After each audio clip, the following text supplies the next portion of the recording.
Gongxi, gongxi. Good morning and happy new year of the dragon.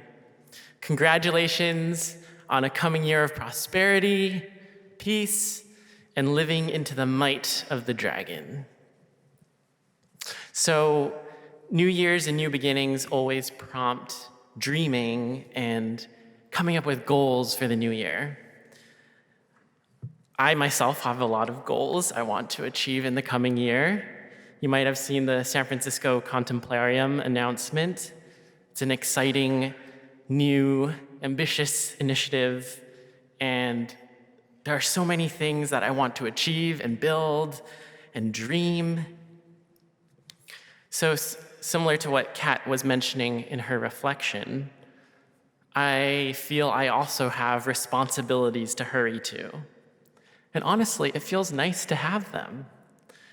The dragon story is interesting because it highlights, I think, that feeling of being a dragon and being in a race with a goal to hurry to, and the way that purpose can make you feel powerful and good and right. And you can imagine dragon gearing up from their resting place, setting their eyes on the finish line, and just settling into that single-minded, eyes on the prize frame of mind as they set off on their race. But the story presents us with a question. What do we do when we already have our purpose, but then something else comes up in the way? So in the story, dragon ends up demonstrating the ideal, the bodhisattva ideal. Again, here he is with a goal, a destination, an objective. He's ready to win the race and claim his rightful place in the sun. But then they hear the village people crying for help and see Rabbit about to be dashed to pieces. And Dragon is faced with this moment of choice. We don't know for sure what Dragon was thinking in the moment, but you can imagine them hurtling through the air, and from their high vantage point, they can see the finish line at the other end of the river. And it's so easy just to turn away and pretend that they can't hear or see the villager and that they can't hear or see the rabbit, and continuing their hurrying onward. But Dragon ultimately chooses not to do that. Instead, Dragon looks, Dragon pays attention, stops, and decides that instead of winning, they're going to help out. They decide that at the end of the day, it's worth giving up the personal win to help someone else who really needs them. And I think this story is a beautiful reminder. It reminds me of the way that I can get so caught up in the race that I forget to choose or skip by versus what I might want to do for others along the way. And the story invites me to take Dragon's example instead and to consider how getting 6th place with dignity, or 5th place, might be better than getting 1st place, but losing your heart along the way.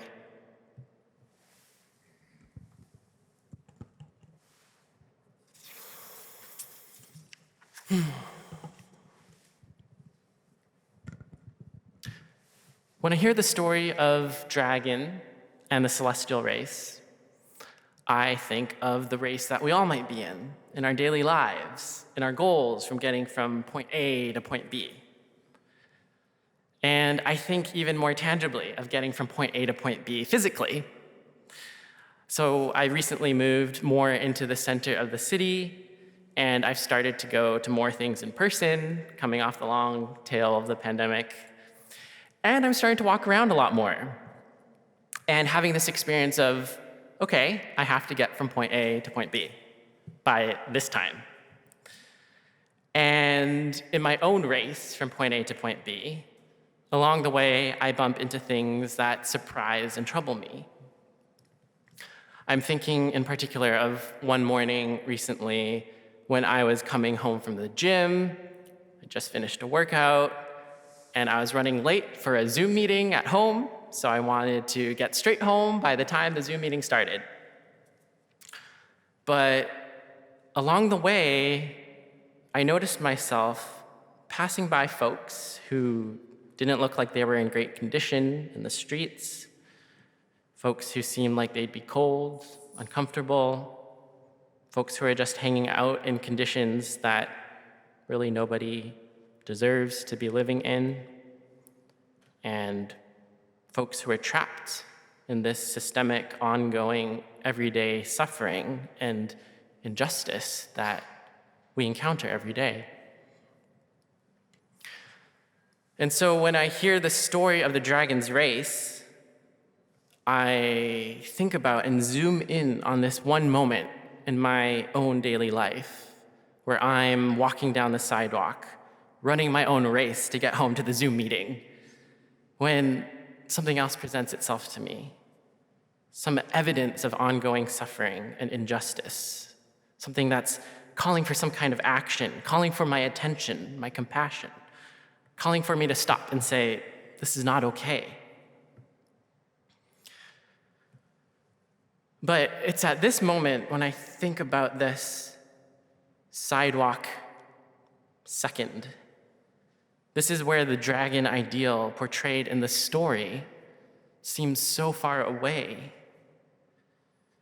Because let's be honest, dragon is a mythical creature, and I am human. Dragon is this huge, long beast that somehow flies with no wings. Dragon has magical powers over and reigns the rivers and oceans.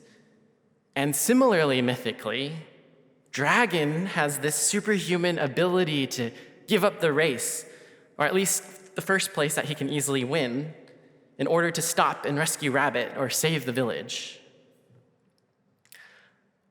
I can't help but think that if dragon were me in that situation, walking down the sidewalk, dragon would know what to do. Dragon would stop for every person, every time, somehow make the room and the space to help everyone they encounter along the way, and at the end of the day, still make it on time to wherever they need to be. But what about me? If I think, okay, let's not be in this realm of mythical creatures for a second. Let's be in the realm of reality. It sounds like an unrealistic ideal to actually literally stop and help every time I'm walking down the sidewalk. And don't get me wrong, I know that there are practical ways to be involved in alleviating the suffering that we're seeing in the streets here in San Francisco, and there's amazing work that this congregation is doing. Just as one example, with the winter shelter starting tomorrow, with huge amounts of resources and energy and volunteer effort, that does make a powerful and important difference. But I'm talking about in this moment, walking down the sidewalk, when I don't have a designated volunteer role to play, when I'm not on a shift, when in fact I have another responsibility to hurry home to. I think in an emergency, I trust myself to do the right thing and check in or take some sort of action. But what about the countless times that I witness this everyday suffering and injustice around me? And the fact is, in that moment, I'm just a human. Unlike dragon, I live in an experience not of undeniable might and power, but of temporary and fragile purpose, of subordination to other priorities, of smallness often, of insignificance. What is my mere self supposed to be doing here? How can my mere self take this on? I live with stress, I live with fear, I live with busyness, uncertainty. I run into compassion fatigue.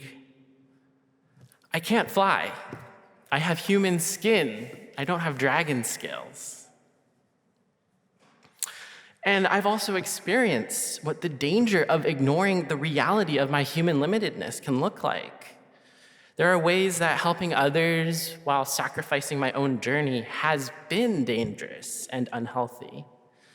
And I know that there are times in my own life where helping other people around me was overwhelming and, frankly, impossible to sustain. So whatever the situation might be, the hesitation to always be the dragon when in reality, we're not all powerful like the dragon, I think that hesitation is justified. And so I feel this need to protect myself, often perhaps to look away, to keep my head down or staring straight ahead, hardening my heart, because at the end of the day, I'm not a mythical beast. I'm a human.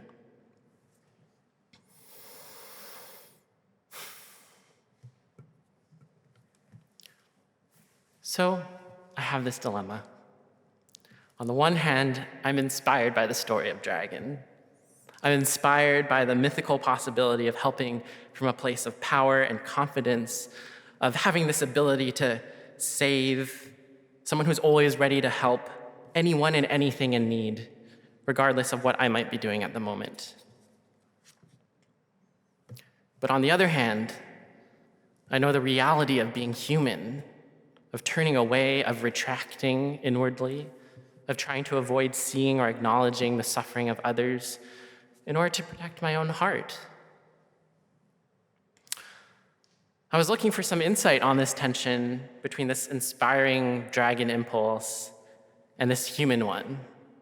So I turned to advice to two people I admire and respect deeply for living the kinds of lives here in San Francisco that really speak to this dilemma. One was my friend, John Brett, the faithful and fabulous minister with the San Francisco Night Ministry. When I accompanied him on a night ministry walk in the Tenderloin last August to provide spiritual support to folks on the street, just learning what he's doing, he introduced me to something he called the Night Ministry Saunter. So it's a slow, relaxed walk that communicates a ministry of presence. It's the direct opposite of the race that we've been talking about. So when you're doing the night ministry saunter, there's nowhere to go, nowhere else you're supposed to be.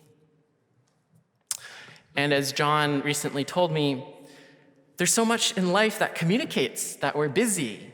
We're too busy for connection. The night ministry saunter counters that. It signals friendliness, openness. It resists what John calls the violence of looking away. That small, repetitive act, when one person experiences it over a period of time with the majority of people they encounter, creates this invisibility cloak over their humanity. And what John pointed out was that when we look away, not only do we rob the other person of one of our deepest human needs of being seen, we rob ourselves of our humanity by numbing ourselves and choosing not to honor one of our deepest human needs to connect. But I asked John recently, what about when you're not in the collar? When you're not doing the night ministry saunter? When you're a civilian like us? Because you really do have to get from point A to point B. What do you do then? And what stuck with me most from John's reply was itself a beautiful question. He asked, how do we keep our hearts soft and present and vulnerable to the potential of transformation in a world where so much is asking us to protect and harden? While being aware of the real dangers out there, physical and emotional, how do we practice being human in a world that wants us to resist being human?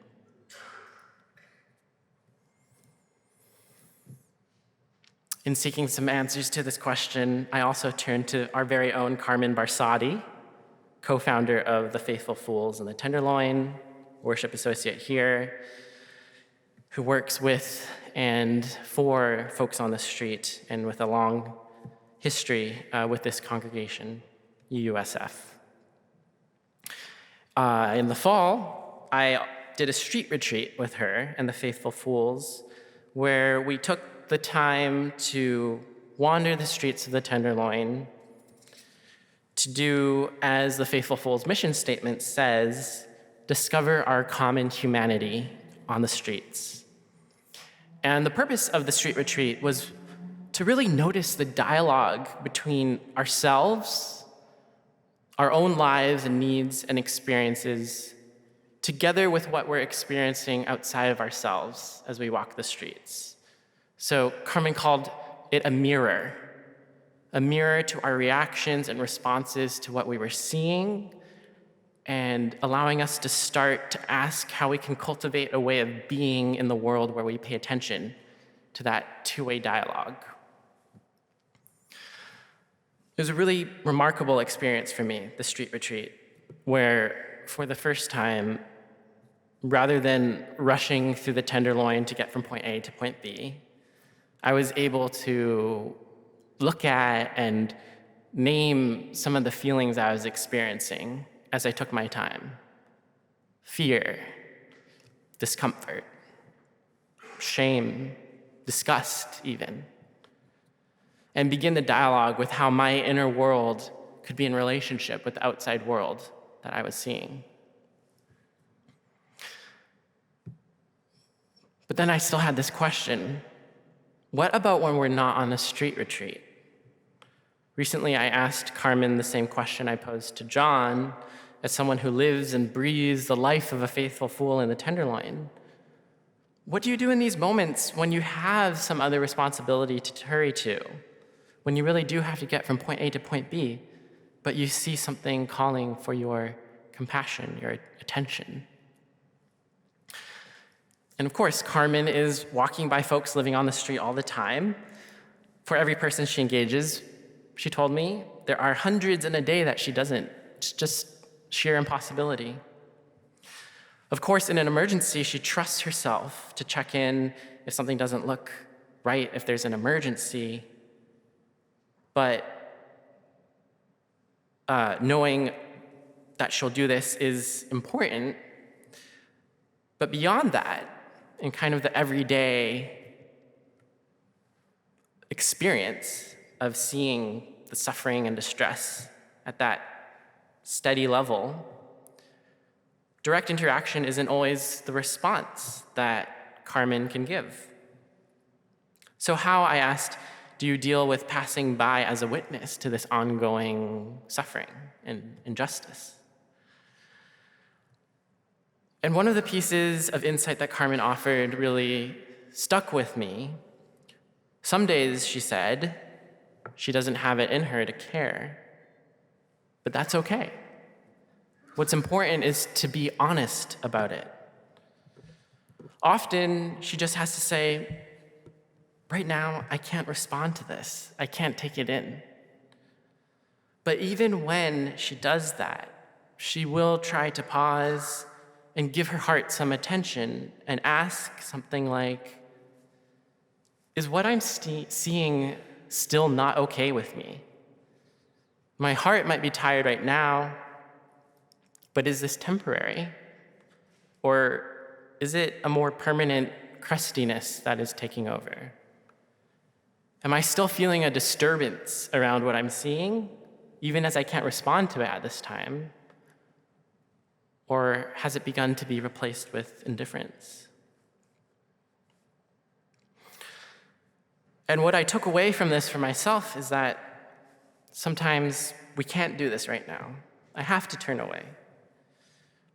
But perhaps what I'm learning from Carmen is that even when I do that, I can still remind myself of the feeling that this suffering is not right. That I can choose not to respond in the moment when I'm not emotionally able to deal with it, while still refusing to harden myself to that disturbance in my heart that seeing these things brings up.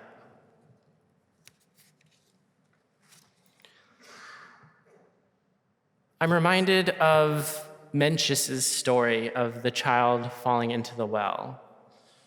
Mencius was an early Confucian philosopher who lived during the Warring States period in China, around 300 BCE. And one of the key concepts of Mencius's philosophy was that human nature is fundamentally good. I know it's a little foreign to these parts, but human nature is fundamentally good.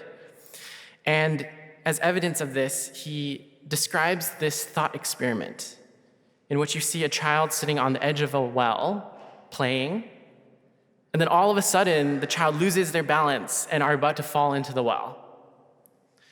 And Mencius says that in that moment, you can't help but feel this rush, some compulsion to help, some disturbance in your heart that moves you to action. And it's this sprout of feeling that is there. And it might be hidden for whatever reason, or it might be small, it might be slight, it might be the tiniest feeling, but it's there. And Mencius says that to cultivate this essence of this sprout of a feeling, that is the very nature of cultivating your humanity, or Ren in Chinese. Carmen and John's experiences remind me of this careful cultivation of this sprout of humanity, of Ren within us, and the importance of keeping it alive. And as Mencius goes on to explain, this Ren, when you give it the care and love it needs, it grows into this power. That's the true might in our relationships with others and with the world as we go about living our lives. And to be honest, it was relieving to hear John and Carmen's experiences and find out that they weren't invincible, scaled dragons.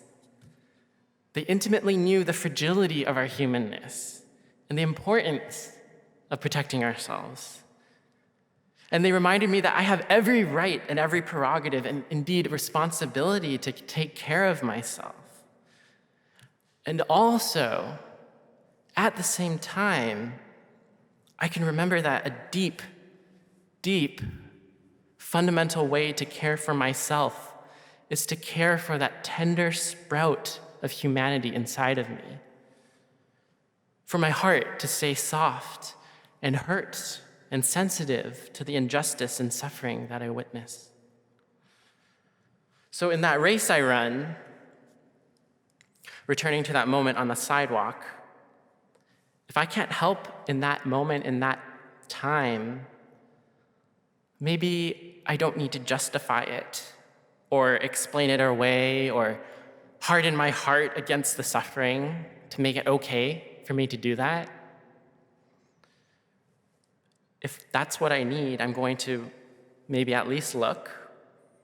And if I don't have to do anything right then and there, I want to keep alive at least that part of me that is disturbed and is calling out and saying this is wrong, that things shouldn't be like this. Because keeping that part of myself alive is itself a deep, deep way of caring for me, for my humanity.